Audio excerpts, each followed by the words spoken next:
मंथन प्रज्ञाशोध सामान्य ज्ञान परीक्षा मराठी व गणित विषयासाठी पेपर 1 सराव प्रश्नपत्रिका क्रमांक 6 इयत्ता 3ची आपण पाहणार आहोत. प्रश्न 1 व 2 साठी सूचना. उतार्यावरील 2 प्रश्न असतात, ते 2 प्रश्न पाहूयात. प्रश्न पहिला, अवखळपणे वाहणारा निर्मळ झरा असे कशाला म्हटले आहे? म्हणजे निर्मळ झरा असं कोणाला म्हटलं आहे? तर पहा, इथे उत्तर आहे बालपण. म्हणजे अवखळपणे वाहणारा निर्मळ झरा म्हणजे बालपणाला निर्मळ झरा म्हटलं आहे. पर्याय तिसरा. प्रश्न 2, लहान मुलांच्या मनाला कोणती उपमा दिलेली आहे? तर पहा, इथे आहे लहान मुलांचं मन म्हणजे कोरीपाटी. म्हणजे लहान मुलांच्या मनालाच कोरीपाटी म्हटलेलं आहे. उपमा म्हणजे एखाद्या गोष्टीला दिलेलं दुसरं नाव, म्हणजे कंपेअर इथं केलेली असते, म्हणजे उपमा दिलेली असते. एका वस्तूला दुसऱ्या वस्तूसारखं समजणे म्हणजे उपमा. तर पहा, लहान मुलांना कशासारखं समजलं आहे? तर कोऱ्या पाटीसारखं. लहान मुलांचं मन हे कोऱ्या पाटीसारखंच असतं, म्हणजे कोऱ्या पाटीची उपमा दिलेली आहे. प्रश्न 3 व 4 साठी सूचना. कविता आहे. कवितेखालील प्रश्नांची उत्तरं लिहायची आहेत. कवितेवरती 2 प्रश्न असतात. सर्वप्रथम कविता वाचून घेऊयात. रान बाई रान, कापसाचं रान, दिसायला किती गोरं गोरं पान, पान बाई पान, हिरवं पान, पानात लपलं फुलबाळ छान, फुल बाई फुल, लाल लाल फुल, झाडानं घातले कानात डूल, झाड बाई झाड, मोठं झाड, झाडाला लागल्या कैऱ्या द्वाड. पहा, याप्रमाणे कविता आहे. आता प्रश्न पाहूयात. पानात काय लपले आहे? पहा, आता याचं उत्तर आपल्याला शोधायचं आहे. इथे आहे पानात लपलं फुलबाळ छान. मग पानात काय लपलेलं आहे? तर फुलबाळ म्हणजेच फूल. तर पानांमधून फूल लपलेलं आहे. तर पर्याय तिसरा हे याचं योग्य उत्तर आहे. प्रश्न 4, फुलांचा रंग कसा आहे? पहा, फूल बाई फूल, लाल लाल फूल, म्हणजे फुलाचा रंग कसा आहे? लाल रंग आहे. पर्याय चौथा. पहा, कवितेवरती अगदी सोपे प्रश्न आहेत. कविता पण सोपी आहे. प्रश्न 5, रक्तदान शिबिरात आपण रक्तदान केले पाहिजे. या वाक्यातील सर्वनाम ओळखा. पहा, आता इथे नामाऐवजी वापरलेल्या शब्दाला सर्वनाम असे म्हणतात. तर इथे आपण हा जो शब्द आहे तो कोणाचं नाव न घेता त्याऐवजी आपण हे सर्वनाम वापरलेलं आहे. आणि आपण जर पर्यायसुद्धा जर पाहिले तर पहा, इथे शिबिर, रक्तदान, आपण आणि केले हे जर 4ही पर्याय पाहिले तर यातला आपल्याला पर्याय 3 मध्ये जो दिलेला शब्द आहे तो सर्वनाम आहे, हे आपण सहज ओळखू शकतो. प्रश्न 6, मी आईला खूप जोराने हाक मारत होतो. या वाक्यात किती अशुद्ध शब्द आहेत? पहा, किती अशुद्ध शब्द आहेत हे आपल्याला सांगायचं आहे. पहा, पहिलाच जो शब्द आहे मी, तर हा अशुद्ध शब्द आहे. मीला नेहमी दुसरी वेलांटी असते. कधीही एक अक्षरी शब्द असेल तर त्याला वेलांटी आणि उकार हा नेहमी दुसरा असतो. म्हणून पहिला हा शब्द चुकीचा आहे मी. आणि दुसरा शब्द आहे खूप. खूप या शब्दाला नेहमी दुसरा उकार असतो, म्हणून हा शब्दसुद्धा चुकीचा आहे. याप्रमाणे पहिला आणि दुसरा असे 2 शब्द चुकीचे आहेत. पर्याय 2. प्रश्न 7, खालीलपैकी शुद्ध शब्दाचा पर्याय शोधा. पहा, सर्व शब्द जे दिले आहेत तर स्वतः हा शब्द आपल्याला शोधायचा आहे. तर पहा, इथे स्वतः, स्वतः, स्वतः आणि स्वतः. तर यापैकी स्वतः हा शब्द पर्याय 2 मध्ये दाखवल्याप्रमाणे लिहिला जातो. हा शुद्ध शब्द आहे. प्रश्न 8, पुढील वाक्याच्या शेवटी कोणते विरामचिन्ह द्यावे? पहा, वाक्य इथं पुढं दिलेलं आहे. केवढा मोठा साप हा. पहा, इथे काय आहे? आश्चर्य व्यक्त केलेलं आहे, म्हणून उद्गारवाचक चिन्ह तिथे येणार आहे. आता याच्यावरून केवढा मोठा साप हा, म्हणजे इथे काही प्रश्न विचारलाय का केवढा मोठा साप, म्हणून प्रश्नचिन्ह येणार नाही. केवढा मोठा हा साप म्हणजे साप पाहिल्याच्या नंतर तोंडातून हे आश्चर्यदर्शक वाक्य निघतं, म्हणून इथे उद्गारवाचक चिन्ह आपण देतो. प्रश्न 9. खाली दिलेल्या शब्दांतून भविष्यकाळी क्रियापद ओळखायचं. भविष्यकाळामधलं क्रियापद ओळखायचं आहे. काढतो हे चालू आहे, काढले हे भूतकाळी आहे, काढतात हे सुद्धा चालू आहे आणि काढील म्हणजे भविष्यामध्ये काढील तर हे हे भविष्यकाळी क्रियापद आहे. आपल्याला भविष्यकाळी क्रियापद ओळखायचं आहे. पर्याय चौथा. प्रश्न 10. टोमणा मारणे या वाक्प्रचाराचा योग्य अर्थ पर्यायातून शोधा. टोमणा मारणे म्हणजे खोचक बोलणे. पर्याय चौथा हे याचं योग्य उत्तर आहे. प्रश्न 11. पुढे दिलेल्या दोन्ही शब्द ज्या म्हणीमध्ये आहेत ती म्हण पर्यायातून ओळखा. पुढे 2 शब्द दिलेले आहेत, चोर आणि चांदणे. हे दोन्ही शब्द खालीलपैकी कोणत्या म्हणीमध्ये आहेत तर ती योग्य म्हण आपल्याला शोधायची आहे. आता चोर आणि चांदणे इथे पण आहे. चौथ्या पर्यायात आहे, दुसऱ्या पर्यायात आहे आणि पहिल्या पर्यायात सुद्धा आहे चोर आणि चांदणे हे शब्द. तिसऱ्या पर्यायामध्ये चांदणे शब्द नाही म्हणून हा पर्याय इथेच कट होईल. आता आपण पाहूयात. चोराच्या हाती चांदणे, चोराच्या मनात चांदणे आणि चांदण्या रात्री चोर दिसणे. तर याच्यापैकी योग्य म्हण कोणती आहे तर चोराच्या मनात चांदणे ही म्हण आहे. बाकी पर्याय पहिला आणि चौथा या म्हणी नाहीत. प्रश्न 12 आणि 13 साठी सूचना आहेत. संवाद दिलेला आहे आणि संवादावरती सुद्धा 2 प्रश्न येत असतात. तर संवाद सर्वप्रथम आपण काळजीपूर्वक वाचूयात. हनुमंता, फेब्रुवारी महिना लागला तरी हिव जाईना. काय करूया वसंता, शनिवार आहे. मारुतीला देवळात तेल घालून येतो. मग बोलत बसूया सावकाश. मी पण येतो. चल बोलत बोलत जाऊया. हनुमंता, वसंता, कोठे चाललात दोघे मिळून? देवळातून येतो. तोपर्यंत पारावरच थांबा रामू काका. बोला आता रामू काका. हनुमंता, आमदार साहेब उद्या गावात येणार आहेत वाटतं. कशासाठी येणार आहेत ते काका? शाळेची नवीन खोली बांधली आहे, त्याचे उद्घाटन करण्यासाठी येणार आहेत. याप्रमाणे उतारा समजपूर्वक वाचून घ्यायचा. उतारा वाचता वाचताच सर्व अर्थ त्या उताराचा लक्षात घ्यायचा आणि मग प्रश्नांकडे जायचं. प्रश्न 12. पारावर कोण थांबले होते? आत्ताच आपण पाहिलं की रामू काकांना हनुमंता आणि वसंताने काय सांगितलं होतं, तुम्ही इथे पारावरच थांबा, म्हणजे रामू काका पारावर थांबलेले आहेत. प्रश्न 13. संवादावरून शाळा खोलीचे उद्घाटन कोणत्या वारी होणार असेल? इथं आपल्याला काय दिसतं की फेब्रुवारी महिना आहे आणि शनिवार आहे. काय करूया वसंता, शनिवार आहे म्हणजे शनिवारच्या दिवशी हे सगळे बोलत आहेत आणि रामू काका त्यांना काय म्हणत आहेत की उद्या कोण येणार आहे? उद्या गावात आमदार साहेब येणार आहेत. म्हणजे आज जर शनिवार आहे आणि उद्या जर आमदार साहेब येणार असतील तर उद्या कोणता वार आहे? रविवार आहे आणि त्या दिवशी खोलीचं उद्घाटन होणार आहे. प्रश्न 14. सिंह या शब्दाचा समानार्थी शब्द पर्यायातून शोधा. सिंह इथे पर्याय दिलेले आहेत, सारंग, केसरी, कुंजर आणि शार्दूल. पर्यायातील शब्दांचे जर आपण अर्थ पाहिले तर पहिला शब्द आहे सारंग. सारंग म्हणजे हरिण. आता दुसरा शब्द आहे केसरी. केसरी म्हणजे सिंह.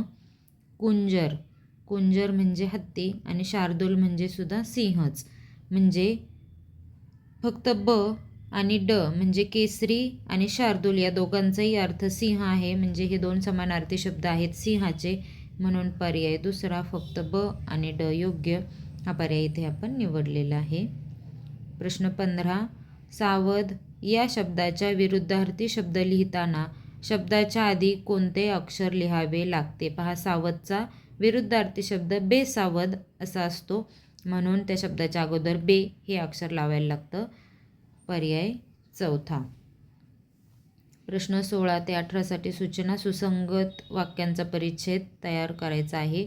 16, 17, 18 यामध्ये 3 वाक्य असतात. घरासमोर टिंब आहे. घरासमोर बाग, गोठा, शेत, अंगण या सर्व गोष्टी असू शकतात.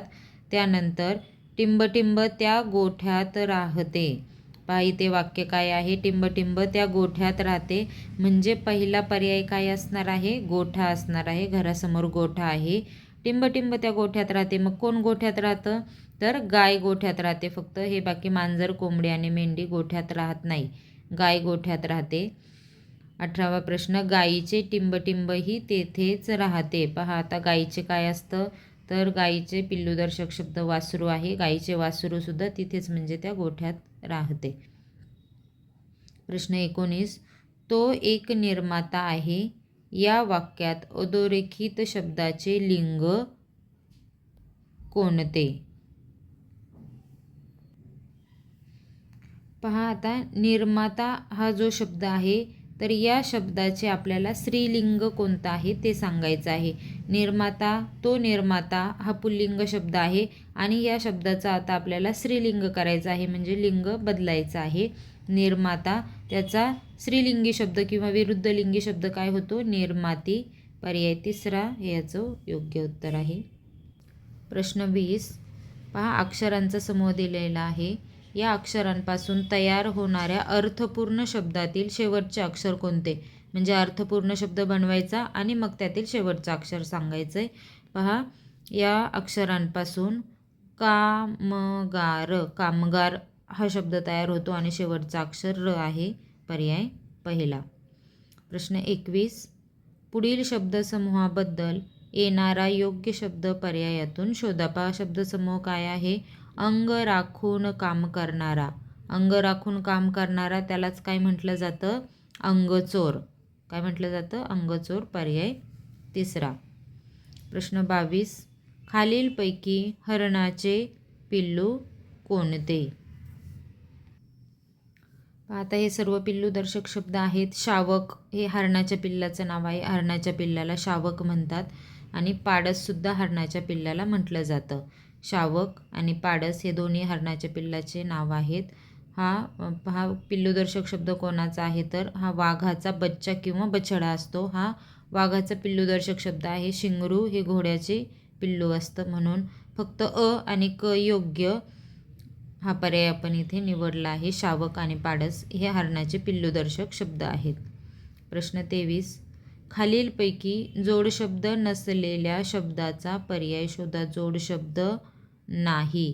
पहा पहिलाच पर्याय आहे काळसर.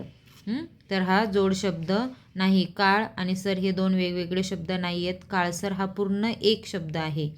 आता पर्याय दुसरा पहा, काळा आणि सावळा हे दोन शब्द एकत्र येऊन काळा सावळा हा शब्द बनलेला आहे. काम आणि धंदा, कामधंदा. कावरा आणि बावरा मिळून कावरा बावरा असं हे तीनही जोडशब्द आहेत, परंतु काळसर हा जोडशब्द नाही.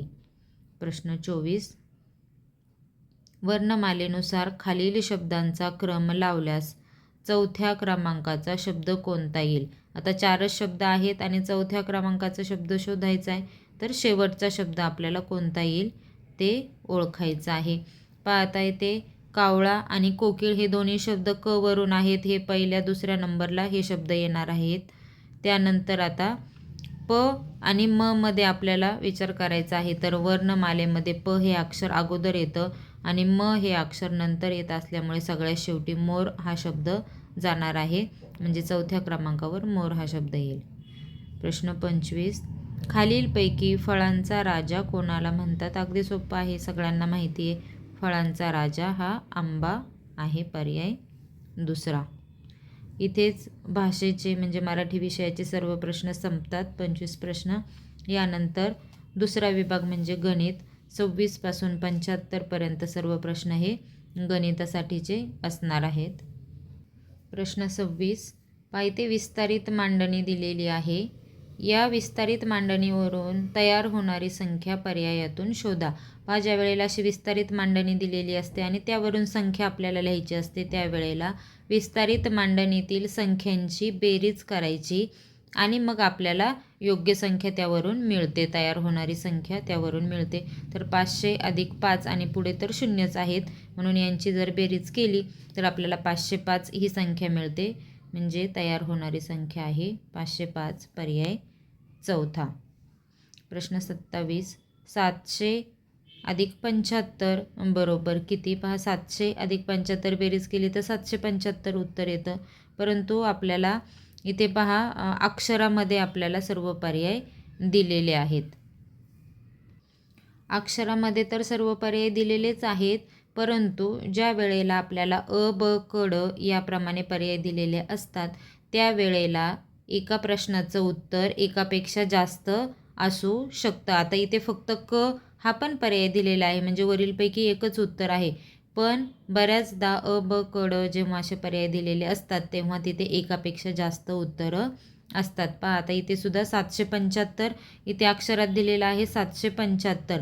पण 775 म्हणजेच किती? तर 775 म्हणजेच त्याला 725 सुद्धा आपण म्हणतो. म्हणजे पर्याय दुसरासुद्धा याचं उत्तर आहे. याप्रमाणे फक्त ब आणि क योग्य म्हणून पर्याय दुसरा इथे आपण निवडलेला आहे. प्रश्न 28. खालील संख्या चढत्या क्रमाने लिहिल्यास सर्वात शेवटी कोणती संख्या येईल? सर्वात शेवटी पहा चढत्या क्रमाने लिहितोय म्हणून लहानापासून मोठ्यापर्यंत संख्या आपल्याला लिहायला लागणार आहे. आणि सर्वात शेवटी म्हणजे सर्वात मोठी संख्या सर्वात शेवटी येणार आहे. तर पहा यातील सर्वात मोठी संख्या कोणती आहे जी की सर्वात शेवटी येणार आहे? तर 491 ही सर्वात मोठी संख्या आहे, म्हणून ती सर्वात शेवटी येईल, कारण आपण चढत्या क्रमाने संख्या लिहित आहोत. पहा आता अशा प्रश्नांच्या मध्ये तुम्ही ह्या संख्या सर्व चढत्या क्रमाने मांडण्याची गरज नाही. सर्वात शेवटची संख्या म्हणजेच चढत्या क्रमाने जर लिहिलं तर सर्वात मोठी संख्या असणार आहे. चढत्या क्रमाने लिहिलं तर सर्वात पहिली संख्या ही सर्वात छोटी संख्या असणार आहे. याप्रमाणे फक्त ती एकच संख्या शोधली तरीसुद्धा तुम्हाला तुमचं उत्तर मिळतं. पर्याय चौथा हे याचं योग्य उत्तर आहे. प्रश्न 29. 440 अधिक 44 अधिक 404 बरोबर किती? पहा साधी बेरीज आहे. संख्या एकाखाली एक वहीमध्ये मांडायच्या आणि यांची बेरीज करायची. आता इथे प्रश्नपत्रिका सोडवताना मी जरी तुम्हाला पर्याय दुसरा तिसरा याप्रमाणे जरी मी उत्तर सांगत असेल तरीसुद्धा अशा ज्या गणिती क्रिया असतात त्या सर्व मुलांनी आपल्या वहीमध्ये करून पाहायच्या. आता मी सांगितलं ह्या प्रश्नाचं उत्तर आहे 888. याची बेरीज केली तर उत्तर किती येणार आहे? 888. पण म्हणून मग लगेच तुम्ही पण टिक मार्क करून गोल रंगवायचा नाही. या गणिती क्रिया स्वतः करायच्या. ही जी गणित दिलेली आहे किंवा ही जी बेरजेची क्रिया दिलेली आहे ही प्रत्यक्ष वहीमध्ये संख्या मांडायच्या, एकाखाली एक मांडायच्या, त्यांची बेरीज करायची आणि 888 येते का की नाही येते हे सुद्धा चेक करून पाहायचं.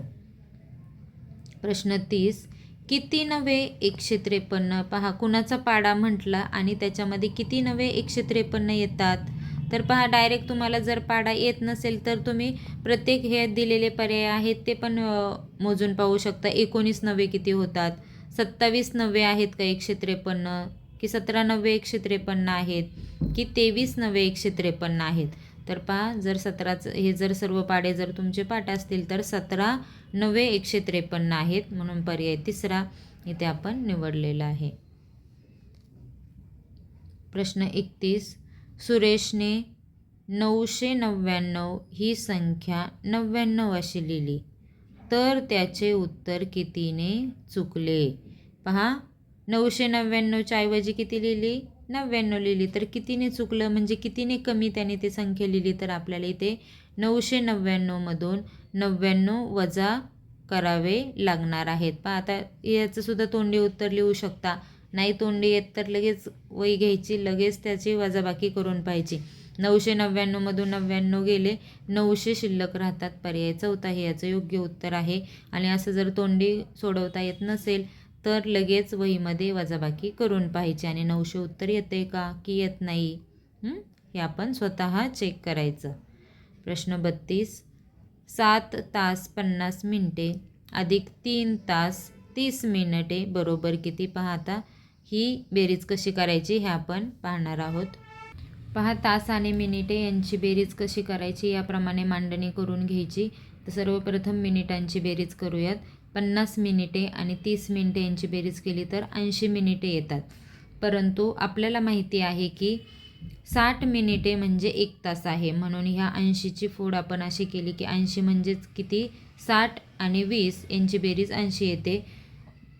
आता हे जे 60 मिनिटं आहेत हे 60 मिनिटं म्हणजे याचा 1 तास होतो. 60 मिनिटांचा 1 तास होतो, म्हणून आपण त्याला या मिनिटांच्या घरामध्ये न ठेवता याचा आपण 1 तास करणार आणि इकडे तासाच्या घरामध्ये तो वरती हातचा म्हणून देणार आहे. आता हे 7 मिनिटांचे 1 तास झाला, तो आपण तासाच्या घरात हातचा दिला. आता इथे फक्त 20 मिनिटं शिल्लक राहिलेली आहेत. आता तासांची बेरीज करूयात. 7 अधिक 3 10 आणि 1 11, याप्रमाणे 11 तास. आणि हे 60 मिनटं आपण ऑलरेडी इकडे पाठवलेले आहेत. इथे आता फक्त 20 मिनटं आहेत, म्हणून 11 तास 20 मिनिटं हे या बेरजेचं उत्तर आहे. 11 तास 20 मिनिटं हे पर्याय 1 मध्ये आपल्याला दिलेलं आहे. पर्याय पहिला हे याचं योग्य उत्तर आहे. प्रश्न 33, 250 मध्ये 450 मिळवले व त्या रकमेतून आणखी किती वजा करावे म्हणजे 125 ही संख्या मिळेल. पाहता 250 मध्ये आपल्याला 450 मिळवायचे आहेत. 250 म्हणजे 175 आणि 450 म्हणजे 450, यांची बेरीज केली तर 625 हे उत्तर येतं. आता 250 मध्ये 450 मिळवले, त्याचं उत्तर 625 आलं. आता या रकमेतून किती वजा करावे म्हणजे 125 हे उत्तर आपल्याला मिळणार आहे. आता पहा, हे 4 पर्याय आपल्याला दिले आहेत. या बेरजेमधून 400 वजा करायचे की या बेरजेमधून 500 वजा करायचे की 550 वजा करायचे की 525 म्हणजे 525 वजा करायचे, तर आपलं उत्तर 125 एवढं आलं पाहिजे. तर पहा, इथे आपल्याला चारही ठिकाणी आपण पर्याय वजा करून पाहिले आहेत. तर आपल्याला 625 मधून जर आपण 500 वजा केलं तर 125 म्हणजे 125 हे उत्तर मिळतं. आता पहा, हे सर्व तुम्हाला आधी माहिती पाहिजे. 250, 125, 150, 250, 550, 550, 550 या संख्या तुम्हाला अक्षरातून अंकामध्ये लिहिता आल्या पाहिजेत. तर तुम्ही त्यांची अशी वजाबाकी करून पाहू शकता. म्हणजे आपला पर्याय दुसरा इथे योग्य आहे की दिलेल्या बेरजेतून जर आपण 500 वजा केले तर 125 म्हणजेच 125 उत्तर आपलं येतं. म्हणजेच पर्याय दुसरा हे याचं योग्य उत्तर आहे. प्रश्न 34, 41 ते 50 या संख्यांदरम्यान किती मूळ संख्या आहेत. पहा, 41 ते 50 दरम्यान 3 मूळ संख्या आपल्याला सापडतात. 41, 43 आणि 47 या 3 मूळ संख्या आहेत. पर्याय दुसरा हे याचं योग्य उत्तर आहे. प्रश्न 35, खालील पर्यायातून चुकीच्या जोडीचा पर्याय शोधा. पहा, अक्षरात संख्या किंवा रक्कम दिलेली आहे आणि पुन्हा अंकात ते लिहायचं आहे. पहा, 1.25 रुपया म्हणजे 2 रुपये 25 पैसे ही पहिलीच जोडी चुकीची दिसत आहे. 1.25 रुपया म्हणजे 1 रुपया 25. पर्याय दुसरा 11.25 रुपये म्हणजे 10 रुपये 75 पैसे हे सुद्धा बरोबर आहे. 10.5 रुपये म्हणजे 10 रुपये 50 पैसे हा पर्यायसुद्धा बरोबर आहे. आणि 2.5 रुपये म्हणजे 2 रुपये 50 पैसे हा पर्यायसुद्धा बरोबर आहे. परंतु 1.25 रुपया म्हणजे 1 रुपया 25 पैसे असतात. इथं आपल्याला 2 रुपये 25 पैसे दिलेत, म्हणून पर्याय पहिला ही चुकीच्या जोडीचा पर्याय आहे. प्रश्न 36, 8 पेनांची किंमत 32 रुपये तर 25 पेनांची किंमत किती. पहा, इथे अनेक पेनांची किंमत दिलेली आहे. त्या अनेकावरून एका पेनाची किंमत काढायची, भागाकार करावा लागेल आणि मग पुन्हा एका पेनवरून 25 पेनांची किंमत काढायची, पुन्हा तिथे गुणाकार करावा लागणार आहे. 8 पेनांची किंमत 32 रुपये आहे. तर आपल्याला एका पेनाची किंमत काढायची. अनेकावरून जर एकाची किंमत काढायची असेल तर आपल्याला भागाकार करायला लागतो. 32 भागिले जर 8 केलं तर 4 म्हणजे एका पेनाची किंमत 4 रुपये आहे. जर आता एका पेनची किंमत 4 रुपये आहे तर 25 पेनची किंमत किती. आता आपल्याला एकावरून अनेकांची किंमत काढायची, तर आपल्याला गुणाकार करावा लागेल. 25 गुणिले 4 केलं तर 100 म्हणजे 25 पेनांची किंमत ही 100 रुपये असणार आहे. पर्याय तिसरा हे याचं योग्य उत्तर आहे. प्रश्न 37, खालीलपैकी कोणत्या संख्येला 3ने निःशेष भाग जात नाही. 3ची कसोटी वापरायची.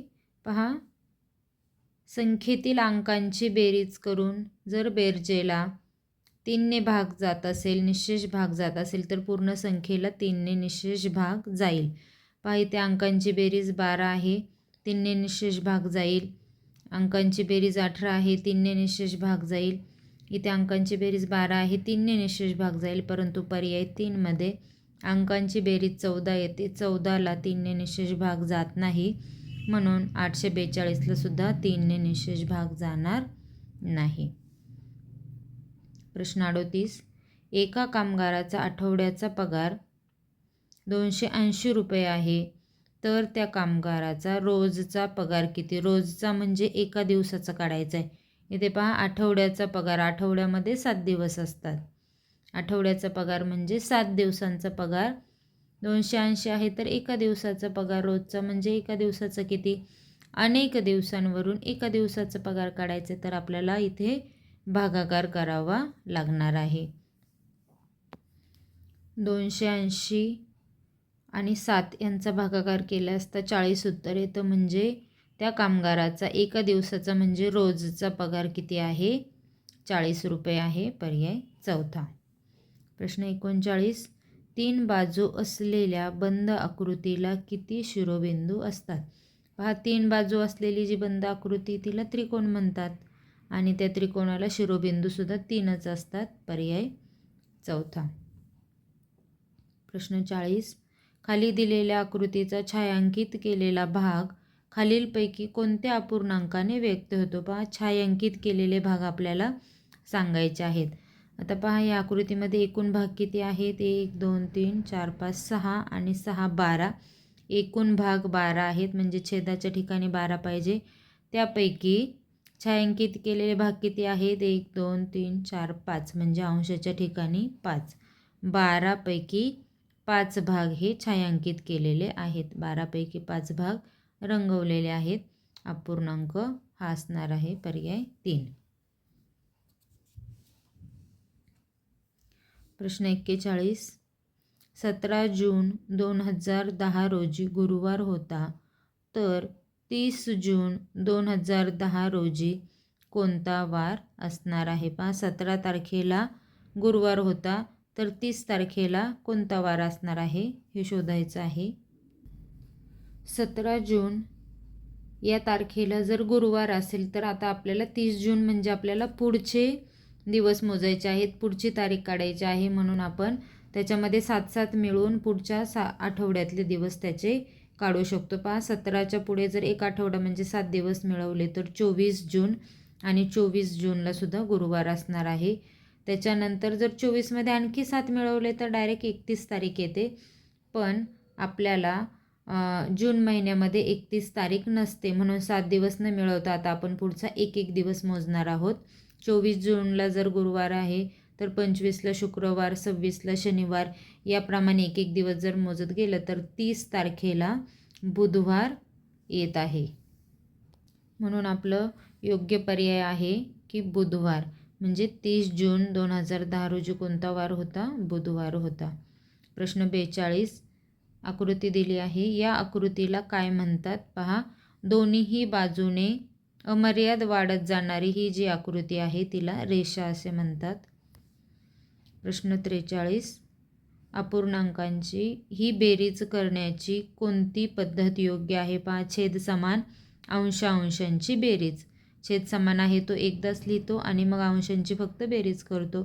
तर पहा इथे पर्याय दुसरा, छेद एकदाच लिहिला आहे आणि अंशांची इथे बेरीज मांडलेली आहे, म्हणून दुसरा पर्याय हा योग्य आहे. प्रश्न 44. समीर रोज 2.5 लिटर दूध विकत घेतो आणि शेखर रोज समीरच्या दुप्पट दूध विकत घेतो. जर शेखर 2.5 घेत असेल, समीर जर 2.5 लिटर दूध घेत असेल तर शेखर त्याच्या दुप्पट म्हणजेच 5 लिटर दूध तो विकत घेतो. तर शेखर सप्टेंबर महिन्यात एकूण किती लिटर दूध विकत घेईल? जर पहा समीरच्या दुप्पट म्हणजे जर शेखर जर दररोज 5 लिटर दूध घेतो आणि सप्टेंबर महिन्यात जर 30 दिवस असतील तर 5 लिटर गुणिले 30 जर केलं तर पहा उत्तर किती येतं? 150. सप्टेंबर महिन्याचे 30 दिवस आहेत आणि दररोज 5-5-5 याप्रमाणे जर तो दूध विकत घेत असेल तर आपल्याला 30 गुणिले 5 केलं तर 150 लिटर दूध म्हणजे पर्याय पहिला की शेखर सप्टेंबर महिन्यात एकूण 150 लिटर दूध विकत घेईल. प्रश्न 45 079 या तीनही अंकांचा एकदाच वापर करून 3 अंकी सर्वात मोठी कोणती संख्या तयार होईल. पहा, सर्वात मोठी संख्या जेव्हा करायची असते तेव्हा मोठा अंक आणि मग त्याच्यापेक्षा लहान लहान लहान याप्रमाणे अंक घेऊन 970 ही सर्वात मोठी संख्या इथे तयार होईल. प्रश्न 46 पदावली दिलेली आहे आणि ही पदावली सोडवून किती उत्तर येतं हे सांगायचं आहे. पहा कशी सोडवायची पदावली. ज्या क्रिया दिलेल्या आहेत त्यामध्ये सर्वप्रथम भागाकाराची क्रिया करावी लागेल. 9 दुने 18 2 उत्तर येतं आणि बाकीच्या संख्या तशाच आपण खाली लिहून घेतो. त्यानंतर आता बेरीज वजाबाकी आणि गुणाकार आहे तर सर्वप्रथम आपल्याला गुणाकार करावा लागेल. 2 अधिकचं चिन्ह आणि वजाचं चिन्ह 3 तसेच लिहून घेतले आणि 7 21. आता पहा, बेरीज आणि वजाबाकी दोनच क्रिया राहिलेल्या आहेत. ज्या क्रमाने आहेत त्याच क्रमाने करायच्या. 21 अधिक 2 23 आणि वजा 3 तसेच लिहिले. आता 23 वजा 3 उत्तर येतं 20 म्हणजे पदावलीची किंमत आहे 20. पर्याय चौथा हे याचं योग्य उत्तर आहे. प्रश्न 47 5 किलोग्रॅम बरोबर किती ग्रॅम. पहा, 1 किलोग्रॅम म्हणजे 1000 ग्रॅम, 2 किलोग्रॅम म्हणजे 2000 ग्रॅम, त्याप्रमाणे 5 किलोग्रॅम म्हणजे 5000 ग्रॅम. पर्याय दुसरा हे याचं योग्य उत्तर आहे. प्रश्न 48 खालीलपैकी सर्वात लहान अपूर्णांक कोणता. पहा, अपूर्णांकाचं निरीक्षण केलं, सर्वांचा छेद हा समान आहे. जेव्हा अपूर्णांकाचा छेद समान असतो अशा वेळेला ज्या अपूर्णांकाचा अंश लहान तो अपूर्णांक लहान आणि ज्या अपूर्णांकाचा अंश मोठा तो अपूर्णांक मोठा. आता आपल्याला लहान अपूर्णांक शोधायचा आहे तर इथे अंश सर्वात लहान म्हणजे 7 आहे म्हणजे हा अपूर्णांक सर्वात लहान असणार आहे. प्रश्न 49 3/13 हा पूर्णांक अक्षरी कसा लिहाल. पहा, पर्याय चौथा 3/.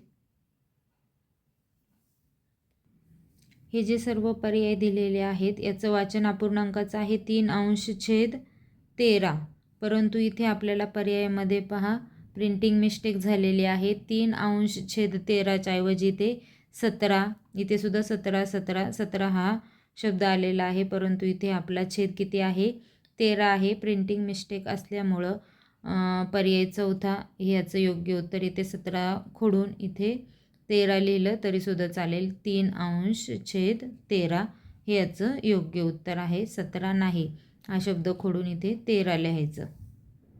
प्रश्न 50 खालीलपैकी कोणती आकृती लघुकोनाची नाही. पहा, आकृतींचं निरीक्षण केलं तर पहिली आकृती लघुकोन आहे, दुसरी आणि शेवटची आकृतीसुद्धा लघुकोन आहे, परंतु क नंबरची आकृती इथं जर चिन्ह पाहिलं इथे हा जो छोटा चौकोन असतो काढलेला यावरून हा कोण आहे काटकोन म्हणजेच 90 अंशाचा कोन आहे. म्हणून कोणती आकृती लघुकोनाची नाही तर फक्त क ही आकृती लघुकोनाची नाही. पर्याय तिसरा. प्रश्न 51 वैभवने 19 रुपये किमतीचा पेन व 3 रुपये 50 पैशांची पेन्सिल घेतली आणि दुकानदारास 50 रुपयांची नोट दिली तर दुकानदार त्याला किती रुपये परत करतील. पहा, आता वैभवने किती रुपयांची खरेदी केली आहे तर पेनाचे 19 रुपये आणि पेन्सिलचे 3 रुपये 50 पैसे असे त्याने एकूण 22 रुपये 50 पैशांची खरेदी केलेली आहे आणि 50 रुपयांची नोट दिली म्हणजे 50 रुपयांमधून हे 22 रुपये 50 पैसे वजा करायला लागतील. तर पहा, 50 रुपये आणि आपल्याकडे इथे पैसे काहीच नाही, 50 रुपयांची डायरेक्ट त्याने एक नोट दिलेली आहे आणि त्यामधून 22 रुपये 50 पैसे हे आपल्याला वजा करायचे आहेत. इथे पैसे काहीच नाही म्हणून आपण 0 पैसे लिहिलेले आहेत. आता 0 पैशामधून 50 पैसे वजा होत नाही म्हणून आपल्याला या 50 रुपयांकडून म्हणजे या रुपयाच्या घराकडून 1 हातचा घ्यावा लागेल किंवा 1 रुपया उसना घ्यावा लागेल. 1 रुपया उसना घेतल्याच्या नंतर तो इकडं आल्यानंतर त्याचे पैसे होणार म्हणजे तो 1 रुपया सुट्टा होणार. त्या 1 रुपयाचे पैसे होतात 100. 100 पैसे म्हणजेच 1 रुपया. पैशांच्या घरात आल्यावर त्या 1 रुपयाचे काय होणार आहेत? 100 पैसे होणार आहेत. आता 100 पैशांमधून 50 पैसे गेले तर 50 पैसे शिल्लक राहतात. इथे 50 रुपयांमधून 1 रुपया उसना दिल्यामुळे इथे 49 रुपये राहिले. 49 रुपयांमधून जर 22 रुपये गेले तर 27 रुपये शिल्लक राहतात. याप्रमाणे दुकानदार 27 रुपये 50 पैसे पुन्हा परत करणार आहे. पहा पर्याय दुसरा. दुकानदार वैभवला 27 रुपये 50 पैसे परत करेल. प्रश्न 52. 6:45 म्हणजे किती वाजले? पहा 6:45 म्हणजे पूर्ण 7 वाजले नाही. 7 वाजायला 15 मिनटं कमी आहेत म्हणजे 6:45 वाजलेले आहेत. प्रश्न 53. 100 दशक आणि चौकट पुढे 1 सहस्र तर रिकाम्या चौकटीतील योग्य चिन्ह पर्यायातून लिहा. पहा आता इथे 100 दशक म्हणजेच 1000 असतात आणि 1 सहस्र म्हणजे सुद्धा 1000 असतात.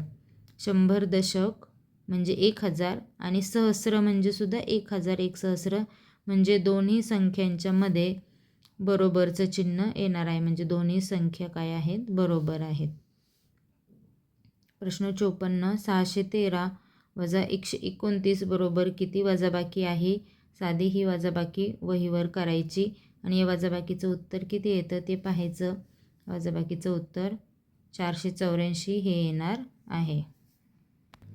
प्रश्न 55. चित्ररूप माहिती दिलेली आहे. शेजारील चित्ररूप माहितीचे निरीक्षण करून दिलेल्या प्रश्नाचे उत्तर पर्यायातून शोधा. पहा प्रश्न काय आहे? हॉकी खेळणाऱ्या विद्यार्थ्यांच्या संख्येस 3ने गुणल्यास कोणती संख्या येणार आहे?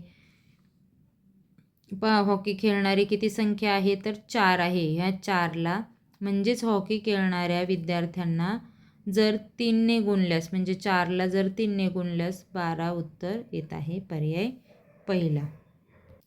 प्रश्न 56. 3 अंकी लहानात लहान समसंख्येत 4 मिळवल्यास किती उत्तर येईल? पहा आता लहानात लहान समसंख्या कोणती आहे? लहानात लहान 3 अंकी संख्या ही 100 आहे आणि ती समसुद्धा आहे. 100 ही संख्या 3 अंकी लहानात लहान संख्या आहे आणि एकक स्थानी 0 असल्यामुळे ती समसंख्यासुद्धा आहे.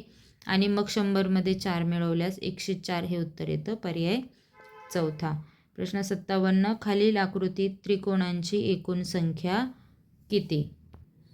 ज्या वेळेला याप्रमाणे त्रिकोण म्हणजे एकाच बिंदूतून जाणाऱ्या अनेक रेषा निघतात अशा वेळेला त्रिकोणाचे जे भाग पडतात त्या प्रत्येक भागामध्ये क्रमवार संख्या म्हणजे क्रमाने येणाऱ्या संख्या लिहून त्या संख्येची बेरीज करायची आणि जे उत्तर येईल तेवढे त्रिकोण तयार होतात. म्हणजे 3 + 2 5 + 1 6 म्हणजे या दिलेल्या आकृतीमध्ये एकूण 6 त्रिकोण तयार होतील. प्रश्न 58. 2 मीटर 2 सेंटीमीटर बरोबर किती सेंटीमीटर? पहा आता हे मीटर जे आहे त्या मीटरचं आपल्याला सेंटीमीटर उत्तर पाहिजे नाही म्हणून हे मीटरचे सुद्धा सेंटीमीटर करायचे. 1 मीटर म्हणजे 100 सेंटीमीटर आणि 2 मीटर म्हणजे 200 सेंटीमीटर. हे 200 सेंटीमीटर आणि आणखी वरती 2 सेंटीमीटर याप्रमाणे 202 सेंटीमीटर हे उत्तर येणार आहे. पर्याय दुसरा. प्रश्न 59. खालीलपैकी चौकोनाची आकृती कोणती? पहा आता चौकोनाची आकृती कशी असते? 4 बाजू आणि 4 कोण ज्याला आहेत त्याला चौकोन असे म्हणतात. पहा इथे 4 बाजू आहेत परंतु 4 कोण नाही. इथे कोण तयार होत नाही. 3च कोण आहेत आणि 4 बाजू आहेत. ही सुद्धा चौकोन नाही, ही सुद्धा चौकोन नाही. तर पर्याय 3मध्ये ही चौकोनाची आकृती आहे. प्रश्न 60. 305 × 3 बरोबर किती? गुणाकार करायचा आहे. साधा 305ला 3ने गुणायचं आहे. उत्तर 915 येणार आहे. पर्याय दुसरा. प्रश्न 61. खालील आकृतिबंधाचे निरीक्षण करा व दिलेल्या पर्यायातील कोणत्या अक्षरसमूहासारखा तो आकृतिबंध आहे हे शोधा. पहा इथे आकृतिबंध दिलेला आहे. स्टार गोल स्टार गोल स्टार गोल म्हणजे ए बी ए बी याप्रमाणे आकृतिबंध आहे. तर पर्याय पहिला हे याचं योग्य उत्तर आहे. ए बी हा आकृतिबंध इथे तयार झालेला आहे. पर्याय 1 हे याचं योग्य उत्तर आहे. प्रश्न 62 पहा, संख्या दिलेली आहे आणि त्यातील एक अंक त्याच्या जागेवर स्टार दिलेला आहे. या संख्येला 3ने निशेष भाग जातो, तर स्टारच्या जागी कोणता अंक असेल? पहा, अंकांची जर बेरीज करून जर त्याला 3ने निशेष भाग जायला गेला तर पूर्ण संख्येला 3ने निशेष भाग जाईल.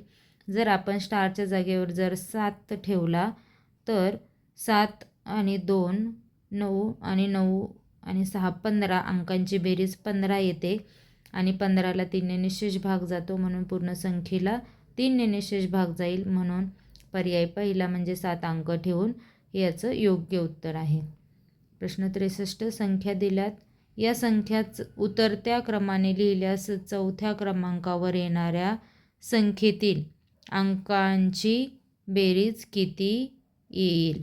आता पहा, उतरत्या क्रमाने संख्या लिहायच्यात म्हणजे मोठ्याकडून लहानाकडे संख्या लिहायच्या आहेत आणि चौथ्या क्रमांकाची संख्या आपल्याला शोधायची आहे आणि मग त्यातील अंकांची बेरीज करायची आहे. याप्रमाणे संख्यांचा उतरता क्रम लावून घ्यायचा आणि त्यानंतर चौथ्या क्रमांकाची संख्या 1 2 3 4 623 ही आहे आणि यातील अंकांची बेरीज केली 6 2 आणि 3 तर यांची बेरीज येते 11. पर्याय चौथा हे याचं योग्य उत्तर आहे. प्रश्न 64 अपूर्णांकांची वजाबाकी आहे आणि त्याचं उत्तर किती? छेद समान आहे, तो छेद एकदाच लिहून घेतला आणि अंशांची वजाबाकी 15मधून 12 गेले 3 म्हणजे 3 अंश छेद 7. पर्याय दुसरा हे याचं योग्य उत्तर आहे. प्रश्न 65 सोबतच्या आकृतीत जास्तीत जास्त किती रेषाखंड तयार होतील? याप्रमाणे जर आपण या आकृतीला जर आकृतीच्या भागांना जर नावं दिली ए, इथं बी आणि सी, तर याप्रमाणे ए लांबीचा एक रेषाखंड तयार होईल, त्याच्यानंतर बी लांबीचा होईल, त्याच्यानंतर ए पासून बी पर्यंत पूर्ण एक होईल आणि सी लांबीचा एक रेषाखंड तयार होईल. याप्रमाणे 4 रेषाखंड एकूण तयार होतात. प्रश्न 66 समभुज त्रिकोणाचे सर्व कोण टिंबटिंब असतात. कसे असतात? सर्व कोण समान मापाचे, कारण तो समभुज सर्व बाजू आणि सर्व कोण हे समान मापाचे असतात. पर्याय पहिला याचं योग्य उत्तर आहे. प्रश्न 67 आयताची परिमिती 30 सेंटीमीटर असून त्याच्या समोरासमोरील बाजूंच्या लांबीची बेरीज 18 आहे, तर इतर दोन समोरासमोरील बाजूंपैकी एका लांबीची बेरीज किती आहे? पहा, आयताची परिमिती 30 आहे म्हणजे आयताच्या सर्व बाजूंची बेरीज आहे 30. आता त्या सर्व बाजूंच्या बेरजेपैकी समोरासमोरील ज्या 2 बाजू आहेत त्या 18 सेंटीमीटर आहे, म्हणजे 2 बाजूंची बेरीज 18 आहे. म्हणजे 30मधून म्हणजे पूर्ण आयताच्या 4ही बाजूंमधून जर ह्या 2 बाजू वजा केल्या तर वजाबाकी 12 येते. म्हणजे आता ह्या उरलेल्या 2 बाजू आहेत, तर त्या उरलेल्या 2 बाजूंची जर बेरीज 12 असेल तर एका बाजूची लांबी तिथे 6 सेंटीमीटर असणार आहे, म्हणजे एका बाजूची लांबी 6 सेंटीमीटर. पर्याय तिसरा. खालीलपैकी कोणते चित्र सममित नाही? आता पहा, इथे डायरेक्ट तुम्हाला भौमितिक आकृत्या न देता चित्र दिलेले आहेत आणि मग इथे विचार करून तुम्हाला सममित आहे की नाही हे शोधायचं आहे. पहा, आता सायकलचा जर विचार केला तर सायकलला 2 चाकं, 2 पॅन्डल, 2 हँडल याप्रमाणे सर्व भाग हे कसे असतात? 2-2 असतात, म्हणजे त्यांची समान 2 भागात विभागणी होणार. गाडीचं सुद्धा तसंच आहे. जर गाडीमधून जर 2 भाग केले तर गाडीचे शीट किंवा गाडीच्या काचा, गाडीच्या खिडक्या, दरवाजे, 2 दरवाजे, 2-2 चाकं दोन्ही बाजूला, याप्रमाणे गाडीचे 2 सममित भाग होतील. आणि भोवऱ्याचे सुद्धा मधून रेषा मारली तर 2 सममित भाग होतील. परंतु हा जो बेल्ट आहे याचे जर 2 तुकडे केले तर दोन्ही तुकडे सारखे याचे होणार नाहीत. म्हणून पर्याय पहिला हे याचं योग्य उत्तर आहे. प्रश्न 69 सोबतच्या पृथ्वी गोलाचा पृष्ठभाग कसा आहे? पहा, पृथ्वीचा गोल हा कसा असतो? चेंडूसारखा असतो, म्हणून त्याचा पृष्ठभाग हा वक्र आहे. प्रश्न 70 खालीलपैकी कोणती आकृती बंदिस्त आहे? अगदी सोपं आहे. खुली आणि बंदिस्त आकृती इथं सहज दिसत आहे. पहिली आकृती ही बंदिस्त आहे. खालीलपैकी कोणती संख्या 12च्या पाढ्यात येत नाही? 12चा पाढा पाठ असला पाहिजे आणि मग आपल्याला समजतं की 112 ही संख्या 12च्या पाढ्यामध्ये नाही. प्रश्न 72 पहा, इथे इष्टिका चितीची आकृती दिली आहे आणि प्रत्येक शिरोबिंदूला एक एक नाव दिलेलं आहे. सोबतच्या इष्टिका चितीच्या छायांकित पृष्ठभागाचे नाव काय आहे? पहा, इथे छायांकित केलेला पृष्ठभाग आहे आणि त्याचे जर शिरोबिंदू पाहिले तर त्याचे नाव आहेत अ, ब, ड, क. अ, ब, ड, क. पर्याय चौथा हे याचं योग्य उत्तर आहे. प्रश्न 73 सोबतच्या घड्याळात किती वाजले आहेत? पहा, निरीक्षण केलं तर हा तास काटा आहे, इकडे मिनिट काटा आहे. पूर्ण 5 वाजलेले नाहीत. तास काटा 5च्या जवळ आले आहे, परंतु इकडे आणखी 5 वाजण्यासाठी 15 मिनटं कमी आहेत. म्हणून किती वाजलेले आहेत घड्याळामध्ये? 4:45 किंवा मग त्यालाच आपण 4:45 असे सुद्धा म्हणतो. म्हणजे पहा, पर्याय पहिला फक्त क आणि अयोग्य म्हणजे 4:45 आणि 4:45. प्रश्न 74 5 दशक आणि चौकट आहे 6 शतक, तर रिकाम्या चौकटीत येणारे योग्य चिन्ह पर्यायातून शोधा. 50 दशक म्हणजे 500, 50 दशक म्हणजे 500 आणि 6 शतक म्हणजे 600, तर 500पेक्षा 600 मोठे म्हणून इथे च्यापेक्षा मोठं हे चिन्ह येणार आहे. पर्याय तिसरा.